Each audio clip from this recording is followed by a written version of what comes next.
Hello friends, Radhe Radhe. कैसे हैं आप सब? Welcome to day 19 of my cloud kitchen. मेरी किचन का नाम स्टीमन्स राइस है। तो कल मेरी तबीयत बहुत ख़राब थी, जिस वजह से ना मैं कोई व्लॉग डाल नहीं पाई अपना। ना ही मैं थोड़ा बहुत ही वीडियोस बनाई, मैंने ज़्यादा वीडियोस भी नहीं बनाई। तो मैं ये साथ साथ बना रही थी वेज पुलाव बच्चों के लिए, बच्चों की डिमांड के लिए। कह रहे मम्मा सर्दी है तो वेज पुलाव बना दो। मैं ठीक है, मैं बना देती हूँ। क्योंकि तबीयत भी ख़राब थी तो कुछ ज़्यादा बनाया भी नहीं जा रहा था मेरे से, तो मैंने वेज पुलाव भी बनाए।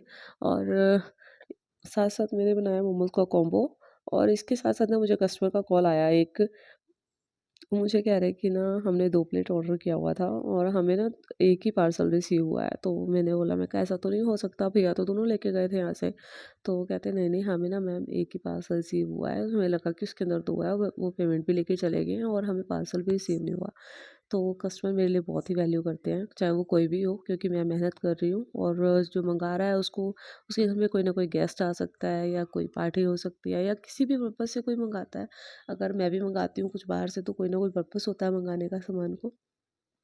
तो मैंने बोला ठीक है, कोई बात नहीं, आप परेशान मत हो। आप एक काम करो, आप मुझे लोकेशन शेयर करो, मैं आपको ऑर्डर्स भिजवाती हूँ, कोई बात नहीं। हाँ, मैं ज़ोमैटो पे कॉल करती हूँ कि एक बार कंफर्म करके फिर मैं आपको ऑर्डर ये भिजवा देती हूँ।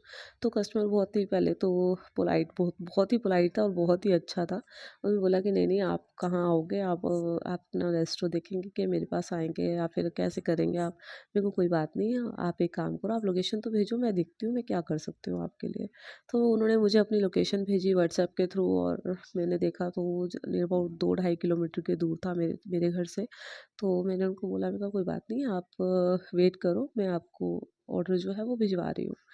तो मैंने मैं दोनों बच्चों को बोला, मैंने बोला, मैं कहा बच्चा जाओ और जाके ना ये ऑर्डर देकर आओ, जिसका भी है उसको देकर आओ। बच्चे भी समझदार हैं मेरे, तो दोनों ने समझा इस बात को कि कोई भी मम्मा ऑर्डर करता है तो बहुत ही प्यार से करता है। तो मैंने कहा चलो ठीक है, आप देकर आओ। दोनों जने देने चले गए। जैसे ही ऑर्डर देने गए तो वहाँ जाके वो अंकल मिले। अंकल ने उनको बोला कि आप बड़ी मेहनत से आए हो, बड़ी दूर से आए हो, आप ना भी आते तो भी चल जाता। तो बट हमारे यहाँ भी गेस्ट आए हुए हैं, हमने गेस्ट के लिए ही मंगाए थे। तो बहुत ही अच्छे थे।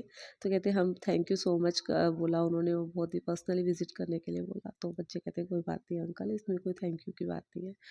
तो बस फिर मैं अपने हस्बैंड के साथ आ गई डी मार्ट गई, क्योंकि हस्बैंड कहते कि थोड़ी देर चल बाहर निकल, अंदर बैठे बैठे और एग्जॉस्ट हो जाएगी। मैं कहा चलो ठीक है। बस वहाँ से फिर मैं डी मार्ट से थोड़ा बहुत सामान लेना था, बच्चों के एग्ज़ाम चल रहे हैं तो नोट पेन्स वगैरह लेनी थी और नोटबुक लेनी थी एक आधी, वो लिया और थोड़ा बहुत घर का सामान लिया और हम वापस आ गए घर को। अगर आप सबको मेरी वीडियोस पसंद आए तो प्लीज़ लाइक शेयर और सब्सक्राइब कर देना। Thank you so much. उसके बाद आने के बाद मैंने पिज़्ज़ा बनाया और ये पिज़्ज़ा दिया डिलीवरी वाले भैया को, और 2 पिज़्ज़ा थे ये। Okay, bye bye. आज